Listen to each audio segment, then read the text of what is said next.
Hey guys, my name is Adam from East County Overlanders. Today we're going to be talking to my buddy Daniel. He is going to upgrade his Dana 44s from his JK Rubicon up to the RCV axles. He's going from 35s to 37s, so he wants to make sure he has the strong axles.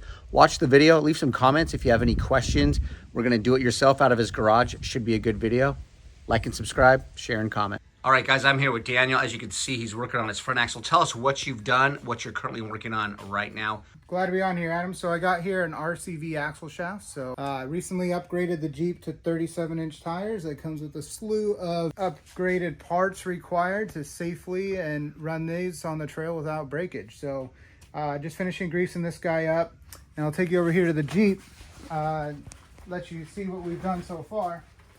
All right, Daniel, how much did you pay for the axles? So I got a good deal. Found these on Facebook Marketplace. Okay. $1,000. They retail for $1,500. They're brand new, unused. So got to jump on those deals. Nice. So here's the passenger side here, already installed, ready to get the axle put back together. So you can see the infamous orange boot there. So obviously you put in this axle already. How long did that take you? And a scale of 1 to 10, what is the Yeah, so it's taken about an hour so far. I would say the skill scale on here is about a 5 out of 10. You got to know some basic stuff. Got to be able to take off your brakes. Got to be able to take off your unit bearings. Basic disassembly of your front end and get this put together. No, it doesn't require any fabrication. Everything's bolt on. You can do it here in your driveway. And I've recently had my axles re-geared to 488s to run these 37s, have the power back. All right, so moving on over here to the driver's side, I'm gonna remove the stock axle shaft here in preparation to put in the new RCV. You want to be very careful you don't drag the shaft on that seal that usually rides right here on the shiny spot. So you can see how much goes in the seal part, and you got to pull that out and support the shaft as you pull it out. All right, I got my shaft all lubed up here. You got to make sure you have your shaft on the splines and on the sealing surface lubed. We're going to slide it in here. So as we've learned on the last side, we want to put the boot in there first, and then we're going to shove the axles in here through the seal.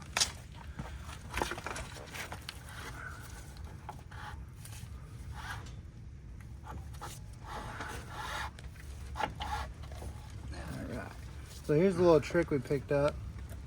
I'm going to grab the zip tie. We're going to slide it between the axle and the boot. What that does is it creates a little air gap there. Otherwise the air gets trapped in there and you can't shove this. There, the wrench. And this little wrench keeps the boot from going too far into the axle. Now that, you guys, is a pro tip for sure. So we're going to hit this guy in there. All right, so we're going to put this unit bearing back on. We've got to put our backing plate on first. So that's going to sit on the axle just like this. And then you can stick your unit bearing on. Get everything lined up. Popped into place.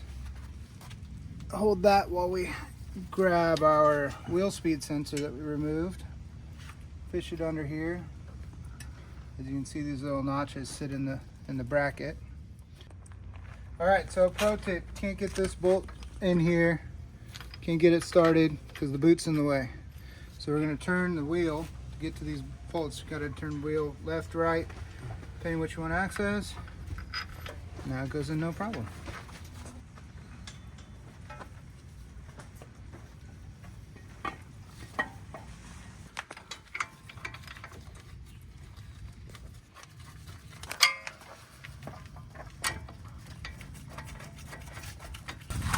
All right, we're about to get our brake lines and our wheel speed sensor wiring back in place. So I've outboarded my shocks recently, which took the original shock location from right here. You can see on the stock bracket, rotates at 90 and gets it out here. It does two things: outboards your shock, gets this bushing rotating in the direction of your axle flexing, and then it also gets it to the point when it full articulation, your shock body stops hitting your frame. As you can see, that little wear point right there. In doing so, it can get your brake line in your shock right here when it collapses, and it could pinch your brake line. So You want to make sure your brake line's protected. These little isolators from TerraFlex, they're not very expensive. They go right here, clamped in with the bolt of your shock, and then you just zip tie in your brake line and your ABS right here, and you're good to go. We got the brakes put back together, calipers on. We're going to tighten the caliper mounting bolts right here.